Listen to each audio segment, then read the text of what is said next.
ಸಂಗ್ರಹ ಮಾಡದೆ ಸರ್ಕಾರಕ್ಕೆ ಅನ್ಯಾಯ ಎಸಗುತ್ತಿರುವ ಗ್ರಾಮ ಪಂಚಾಯಿತಿ ಅಭಿವೃದ್ಧಿ ಅಧಿಕಾರಿಗಳು. ಕರ್ನಾಟಕ ರಕ್ಷಣಾ ವೇದಿಕೆ ತಾಲೂಕಾಧ್ಯಕ್ಷ ರಾಜಶೇಖರ್ ಶಾಗೋಟಿ ಸುದ್ದಿಗೋಷ್ಠಿಯಲ್ಲಿ ಖಂಡನೆ. ಕೊಪ್ಪಳ ಜಿಲ್ಲೆಯ ಯಲಬುರ್ಗಾ ತಾಲೂಕಿನಲ್ಲಿ ಅಳವಡಿಸಲಾಗಿರುವ ಸೋಲಾರ್ ಪ್ಲಾಂಟ್ ಹಾಗೂ ವಿಂಡ್ ಫ್ಯಾನ್ ಕಂಪನಿಗಳಿಂದ ತೆರಿಗೆ ಸಂಗ್ರಹ ಮಾಡದೆ ತಾಲೂಕಿನ ಗ್ರಾಮ ಪಂಚಾಯಿತಿ ಅಭಿವೃದ್ಧಿ ಅಧಿಕಾರಿಗಳು ಕೋಟ್ಯಾಂತರ ರೂಪಾಯಿ ತೆರಿಗೆ ಹಣ ಸಂಗ್ರಹಿಸದೆ ಸರ್ಕಾರಕ್ಕೆ ಅನ್ಯಾಯ ಎಸಗಿದ್ದಾರೆಂದು ಕರ್ನಾಟಕ ರಕ್ಷಣಾ ವೇದಿಕೆ ಶಿವರಾಮೇಗೌಡ ಬಣದ ತಾಲೂಕಾಧ್ಯಕ್ಷ ರಾಜಶೇಖರ್ ಶಾಗೋಟಿ ಆರೋಪಿಸಿದ್ದಾರೆ. ಪಟ್ಟಣದ ಪ್ರವಾಸಿ ಮಂದಿರದಲ್ಲಿ ಸುದ್ದಿಗೋಷ್ಠಿ ನಡೆಸಿ ಮಾತನಾಡಿದ ಅವರು, ತಾಲೂಕಿನ 22 ಗ್ರಾಮ ಪಂಚಾಯಿತಿಗಳ ಅಭಿವೃದ್ಧಿ ಅಧಿಕಾರಿಗಳಲ್ಲಿ ಸಂಗನಾಳ ಗ್ರಾಮ ಪಂಚಾಯಿತಿಯ ಅಧಿಕಾರಿಗಳು ಮಾತ್ರ ತೆರಿಗೆ ಸಂಗ್ರಹ ಮಾಡಿದ್ದು, ಇನ್ನುಳಿದ 21 ಗ್ರಾಮ ಪಂಚಾಯಿತಿ ಅಭಿವೃದ್ಧಿ ಅಧಿಕಾರಿಗಳು ನಮಗೂ ಮತ್ತು ಸೋಲಾರ್ ಮತ್ತು ವಿಂಡ್ ಫ್ಯಾನ್ ಕಂಪನಿಗಳಿಗೂ ಯಾವುದೇ ಸಂಬಂಧವಿಲ್ಲ ಎನ್ನುವಂತೆ ವರ್ತಿಸುತ್ತಿದ್ದಾರೆ. ಸಂಕನೂರು ಗ್ರಾಮ ಪಂಚಾಯಿತಿ ಅಭಿವೃದ್ಧಿ ಅಧಿಕಾರಿಗಳು G2 power renewable energy private limited ಕಂಪನಿಗಳಿಗೆ 2 ನೋಟಿಸ್ ನೀಡಿ ಕೈ ತೊಳೆದುಕೊಂಡಿದ್ದಾರೆ. ಅದೇ ಕಂಪನಿಗೆ ಮೊಧೋಳ ಗ್ರಾಮ ಪಂಚಾಯಿತಿ ಅಭಿವೃದ್ಧಿ ಅಧಿಕಾರಿಗಳು 3 ನೋಟಿಸ್ ನೀಡಿ ಅಲ್ಲಿಗೆ ಕೈಬಿಟ್ಟಿದ್ದಾರೆ. ಗೇದಗೇರಿ ಗ್ರಾಮ ಪಂಚಾಯಿತಿ ಅಭಿವೃದ್ಧಿ ಅಧಿಕಾರಿಗಳು ನಮ್ಮ ವ್ಯಾಪ್ತಿಯಲ್ಲಿ ಯಾವುದೇ ಅನುಮತಿ ನೀಡಿರೋದಿಲ್ಲ ಎಂದು ಹಿಂಬರ ನೀಡಿದ್ದಾರೆ. ಮಾಟಲದಿನ್ನಿ ಗ್ರಾಮ ಪಂಚಾಯಿತಿ ಅಭಿವೃದ್ಧಿ ಅಧಿಕಾರಿಗಳು ತೆರಿಗೆಯನ್ನ ನಿಗದಿಪಡಿಸಿರಲಿಲ್ಲವೆಂದು ಹಿಂಬರಹ ನೀಡಿರುತ್ತಾರೆ. ಬಂಡಿ ಗ್ರಾಮ ಪಂಚಾಯಿತಿ ಅಭಿವೃದ್ಧಿ ಅಧಿಕಾರಿಗಳು ನಮ್ಮ ವ್ಯಾಪ್ತಿಯಲ್ಲಿ ಯಾವುದೇ ಕಂಪನಿಗಳು ಕೆಲಸ ನಿರ್ವಹಿಸುವುದಿಲ್ಲ ಎಂದು ಹಿಂಬರಹ ನೀಡಿದ್ದಾರೆ. ಇನ್ನು ತೊಮ್ಮರಗುದ್ದಿ ಗ್ರಾಮ ಪಂಚಾಯಿತಿ ಅಭಿವೃದ್ಧಿ ಅಧಿಕಾರಿಗಳು ಸ್ವಲ್ಪ ಪ್ರಮಾಣದಲ್ಲಿ ತೆರಿಗೆ ಸಂಗ್ರಹಣೆ ಮಾಡಿದ್ದಾರೆ. ಇನ್ನುಳಿದಂತೆ ಯಾವ ಗ್ರಾಮ ಪಂಚಾಯಿತಿಗಳು ಇದುವರೆಗೂ ವಿಂಡ್ ಫ್ಯಾನ್ ಕಂಪನಿಗಳಿಗೆ ನೋಟಿಸ್ ನೀಡದೆ ಬೇಜವಾಬ್ದಾರಿತನ ಪ್ರದರ್ಶಿಸಿರುವುದು ಮೇಲ್ನೋಟಕ್ಕೆ ಕಂಡು ಬರ್ತಿದೆ. ಕಂಪನಿಯ ಮುಖ್ಯಸ್ಥರ ಜೊತೆ ನೋಟಿಸ್ ನೀಡದೆ ಮತ್ತು ತೆರಿಗೆ ಸಂಗ್ರಹ ಮಾಡದ ಅಭಿವೃದ್ಧಿ ಅಧಿಕಾರಿಗಳು ಕಂಪನಿಯ ಮುಖ್ಯಸ್ಥರ ಜೊತೆ ಶಾಮೀಲಾಗಿ ಸರ್ಕಾರಕ್ಕೆ ಗ್ರಾಮಗಳ ಅಭಿವೃದ್ಧಿಗಳಿಗೆ ಅನ್ಯಾಯವೆಸಗುತ್ತಿದ್ದಾರೆಂದು ಆರೋಪಿಸಿದರು. ಇದರ ಬಗ್ಗೆ ಹಲವಾರು ಬಾರಿ ಸಂಬಂಧಪಟ್ಟ ಅಧಿಕಾರಿಗಳ ಗಮನಕ್ಕೆ ತಂದರೂ ಕೂಡ ಯಾವುದೇ ಪ್ರಯೋಜನವಾಗಿಲ್ಲ. ಇಂಧನ ಇಲಾಖೆಯಿಂದ ಪಡೆದ ಮಂಜೂರಾತಿ ಆದೇಶ ಪತ್ರಗಳು ಲಭ್ಯವಿಲ್ಲ. ವಿಂಡ್ ಪವರ್ ವಿದ್ಯುತ್ ಸ್ಥಾಪನೆಗೆ ಉದ್ದೇಶಿತ ಭೂ ಪರಿವರ್ತನೆ ದಾಖಲೆಗಳ ಪತ್ರಗಳು ಲಭ್ಯವಿಲ್ಲ. ನವೀಕರಿಸಬೇಕಾದ ಇಂಧನ ಘಟಕಗಳ ನಿರಾಕ್ಷೇಪಣಾ ಪತ್ರವಿಲ್ಲ. ಲೋಕೋಪಯೋಗಿ ಇಲಾಖೆಯವರು ದೊಡ್ಡ ಪ್ರಮಾಣದ ವಾಹನ ಸಂಚಾರದ ಅನುಮತಿ ಪತ್ರಗಳಿಲ್ಲ. ಗ್ರಾಮೀಣಾಭಿವೃದ್ಧಿ ಮತ್ತು ಪಂಚಾಯತ್ ರಾಜ್ ಇಲಾಖೆಯ ವ್ಯಾಪ್ತಿಯಲ್ಲಿ ದೊಡ್ಡ ಪ್ರಮಾಣದ ವಾಹನ ಸಂಚಾರದ ಪರವಾನಗಿ ಪತ್ರಗಳಿಲ್ಲ. ಫ್ಯಾನಿನ ವಾಹನ ಸುಗಮ ಸಂಚಾರಕ್ಕೆ ರಸ್ತೆ ಬದಿಯ ಸಾವಿರಾರು ಗಿಡಗಳ ಮಾರಣ ಹೋಮ, ಇದಕ್ಕೆ ಪರಿಸರ ಇಲಾಖೆಯ ಅನುಮತಿ ಪತ್ರಗಳಿಲ್ಲ. ಭಾರೀ ವಾಹನದ ಧೂಳಿನಿಂದ ರೈತರ ಬೆಳೆಗಳಿಗೆ ಧೂಳಿನ ಗೋಳು, ಇದಕ್ಕೆ ಕೃಷಿ ಇಲಾಖೆಯ ಅಧಿಕಾರಿಗಳ ಅನುಮತಿ ಪತ್ರ ಲಭ್ಯವಿಲ್ಲ. ಪ್ರಾದೇಶಿಕ ಸಾರಿಗೆ ಕಚೇರಿ ಪತ್ರಗಳು, ಮಾಹಿತಿಗಳು ಲಭ್ಯವಾಗಿಲ್ಲ. ಪರವಾನಗಿ ಪಡೆಯದೆ ರಾಜಾರೋಷವಾಗಿ ಗ್ರಾಮೀಣ ಪ್ರದೇಶಗಳ ರಸ್ತೆಗಳಲ್ಲಿ ದೊಡ್ಡ ಪ್ರಮಾಣದ ವಾಹನಗಳ ಸಂಚಾರದಿಂದ ಗ್ರಾಮೀಣ ರಸ್ತೆಗಳು ಸಂಪೂರ್ಣವಾಗಿ ಹಾಳಾಗಿವೆ.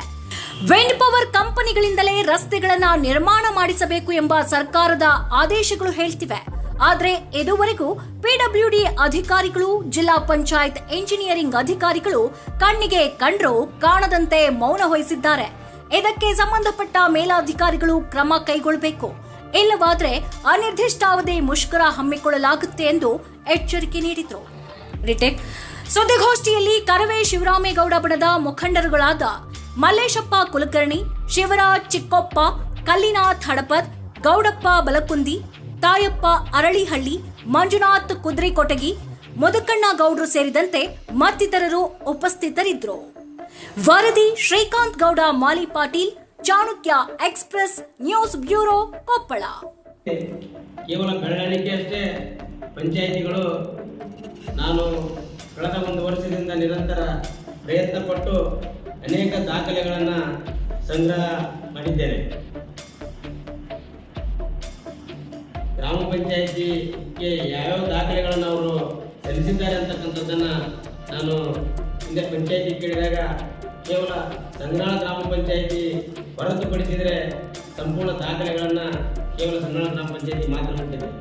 ಉಳಿದಿರ್ತಕ್ಕಂಥ 22 ಗ್ರಾಮ ಪಂಚಾಯಿತಿಯಲ್ಲಿ 21 ಗ್ರಾಮ ಪಂಚಾಯಿತಿಗಳು ಯಾವುದೇ ಸರ್ಕಾರದ ಆದೇಶಗಳಿರ್ಬೋದು, ಜಿಲ್ಲಾಡಳಿತದ ಆದೇಶಗಳಿರ್ಬೋದು ಹಾಗೂ ಗ್ರಾಮ ಪಂಚಾಯಿತಿಗಳ ಆದೇಶಗಳನ್ನು ಯಾವ ಪಂಚಾಯತಿ ಅಧಿಕಾರಿಗಳು ಇವರಿಗೆ ಕೊಟ್ಟಿರೋದಿಲ್ಲ.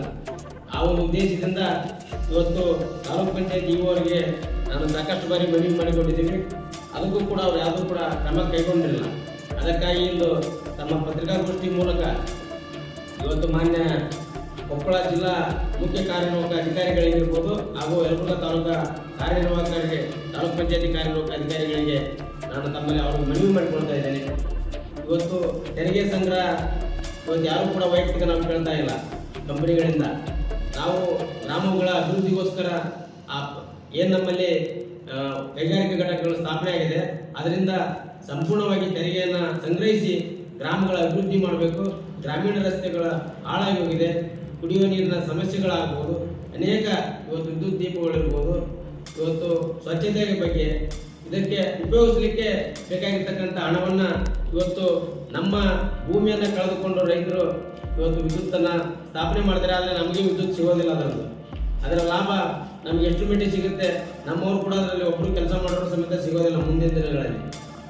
ಈಗ ಕೆಲಸ ಪ್ರಾರಂಭ ಆದಾಗಲಿಂದ ಆ ಘಟಕ ಏನು ವಿದ್ಯುತ್ ಉತ್ಪಾದನೆ ಆಗೋವರಿಗೆ ಮಾತ್ರ ನಮ್ಮವರನ್ನ ಬೆರಳೆಣಿಕೆ ಅಷ್ಟು ವ್ಯಕ್ತಿಗಳನ್ನ ಅಲ್ಲಿ ಕೆಲಸಕ್ಕೆ ಇಟ್ಕೊಂಡಿದ್ದಾರೆ. ಆ ಒಂದು ಉದ್ದೇಶದಿಂದ ಇವತ್ತು ನಮಗೆ ಅದರ ಘಟಕ ಉತ್ಪಾದನೆ ಏನು ತೆರಿಗೆ ಸಂಗ್ರಹ ಆಗಬೇಕಾಗಿದೆ ಅದರ ಪರಿಣಾಮಕಾರಿಯಾಗಿ ಎಲ್ಲ ಗ್ರಾಮ ಪಂಚಾಯತಿ ಅಧಿಕಾರಿಗಳು ತೆರಿಗೆ ಸಂಗ್ರಹ ಮಾಡುವಂತ ವ್ಯವಸ್ಥೆ, ಅದಕ್ಕಾಗಿ ನಾವು ಒತ್ತಾಯವನ್ನು ಮಾಡ್ತಾ ಇದ್ದೇವೆ. ತಾಲೂಕು ಪಂಚಾಯತಿ ಅಧಿಕಾರಿಗಳಿಗೆ ನಾನು ಈ ಪತ್ರವನ್ನು ಕೊಡ್ತಾ ಇದ್ದೇನೆ. ಅವರಿಗೆ ಸಂಬಂಧಪಟ್ಟಂಥ ಇಲಾಖೆಗಳು ಯಾವ್ಯಾವ ಇಲಾಖೆಗಳು ಏನೇನು ಕ್ರಮ ತೆಗೆದುಕೊಳ್ಬೇಕಾಗಿತ್ತು ಅಂದರೆ ಅವು ಯಾವ ಇಲಾಖೆಗಳು ಕೂಡ ಇವತ್ತು ಕಣ್ಣು ಮುಚ್ಚಿ ಕುಂತ್ಕೊಂಡ್ಬಿಟ್ಟಿದ್ದಾರೆ.